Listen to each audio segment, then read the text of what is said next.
আপনারা যারা এই ভিডিওটি দেখবেন তারা নিশ্চয়ই অনুভব করতে পারবেন যে এই লোকনাথ নগরের অধিবাসী বৃন্দ কি নিদারুণ জলযন্ত্রণাময় এক কষ্টকর জীবনে তারা কাটাচ্ছে।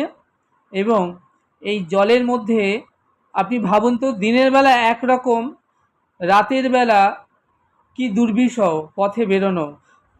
তাদের পেটের টানে রুজি রোজগারে পথে বেরোতেই হয় খাবার দাবার আনবার জন্য বা যে কোনো নিত্য প্রয়োজনে, কিন্তু বেরোবার কোনো উপায় নেই। তাই এখানকার মানুষের অর্ধেকের বেশি মানুষ এই এলাকার, তারা গৃহ ছেড়ে চলে গিয়েছেন আত্মীয় স্বজনের বাড়িতে। কিন্তু কতদিন থাকবেন এইভাবে? এই তো জল 2-4 দিনের মধ্যে নেমে যাওয়ার মতো অবস্থা নয়। এখনও দেখুন, এটা শ্রাবণ মাস, এখনও যদি আর 2-1 দিন এরকম বৃষ্টি হয় তাহলে একতলা বাড়িগুলো তো জলের তলে চলে যাবে সব। এখন তো ঘরের মধ্যে জল হাঁটু পর্যন্ত। হ্যাঁ, এবং ঘরের মধ্যে জল, এবং এরপরে তো আরেকটু বৃষ্টি হলেই একতলা পুরো ডুবে যাবে। আর কে কতদিন আত্মীয় স্বজনের বাড়িতে গিয়ে কাটাতে পারে বলুন তো, নিজের বাড়ি ঘর কাজ কর্ম সব ফেলে রেখে? এইভাবে কি কোনো সুস্থ স্বাভাবিক মানুষের পক্ষে বেঁচে থাকা সম্ভব?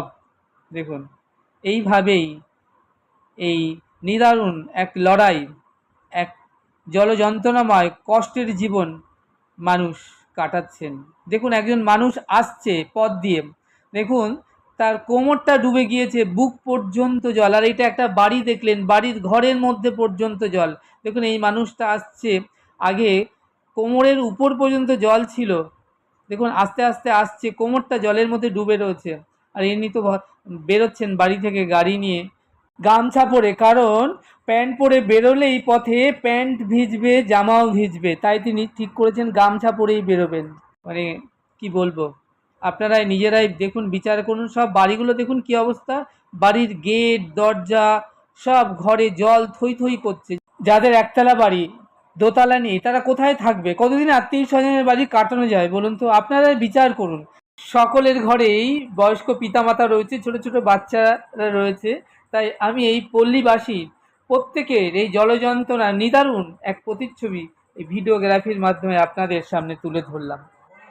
এই দুর্বিষহ জলযন্ত্রণাময় জীবন এ বাস করা সুস্থ স্বাভাবিক কোনো মানুষের পক্ষে কি সম্ভব? আপনারাই বিচার করুন, আপনাদের উপর বিচার ছেড়ে দিলাম। নমস্কার।